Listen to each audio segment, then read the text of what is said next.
朋友们，我是故事大王皮皮，欢迎回到《山海经》的世界。哎，小图，上次你说到百鸟之王的时候，神秘兮兮的，你到底在卖什么关子呀？他呀，就是这一次你要找的少昊，他不仅是百鸟之王，还是西方天帝呢，而且他的臣子都很特别哦。今天你要回答的问题就是，少昊派谁去掌管军事呢？嘿嘿，我先在这里祝你好运了。西方天帝？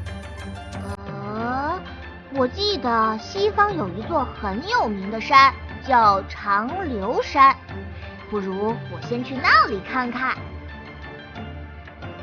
哇哦，这里的野兽和鸟儿身上都长着奇特的花纹，哎，连山上的石头都是五彩斑斓的呢。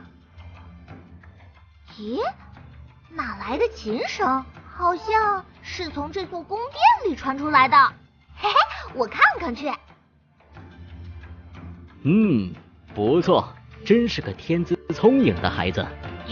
都是少昊叔叔教得好。少昊叔叔，您是怎么学会弹瑟这种乐器的呢？原来他就是少昊。不过这个小孩又是谁呢？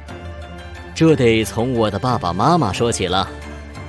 我的妈妈黄娥是天上的织女，白天她就用彩色的丝线织彩霞，到了晚上她就喜欢坐着小船在银河里徜徉，看熠熠星光。有一天，我妈妈坐着小船飘到了西海，那里长有一棵800丈高的大桑树，树下还站着一个翩翩少年。我猜那应该就是叔叔的爸爸了。没错，我爸爸可是东边最耀眼的启明星，他弹的瑟可好听了。妈妈听了之后就爱上了爸爸，后来呀，他们就幸福地生活在一起。1年后我就出生了。听说我出生的时候，天上盘旋着红、黄、青、白、黑5只凤凰，好看极了。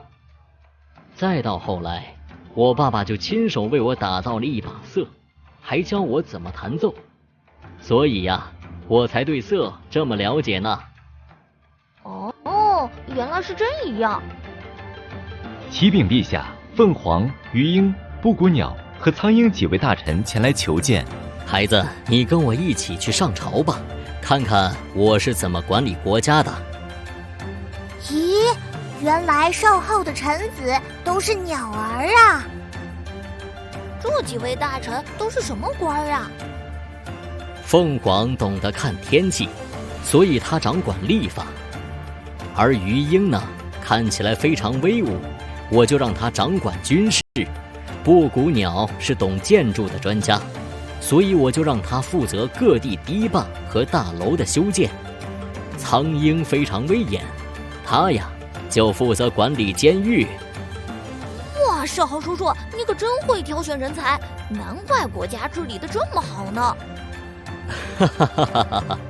你以后也会成为北方的首领，选拔人才的时候也要根据他们的特长来分派任务。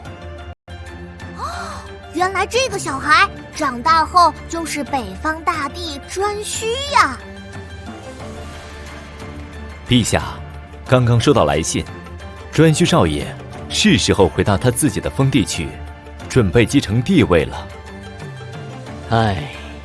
这一天终究还是来了。孩子，你快收拾收拾，准备启程吧。等你走后，我就将这把瑟扔进大海。如果你听到海上传来瑟鸣唱的声音，那就是叔叔对你的思念。哇，少昊和颛顼之间的情谊真是太感人了。皮皮，别感慨啦，颛顼离开后也做出了一番事业呢，这是好事。小图，我已经找到问题的答案了。因为鱼鹰看起来很威武，所以少昊就派了鱼鹰掌管军事。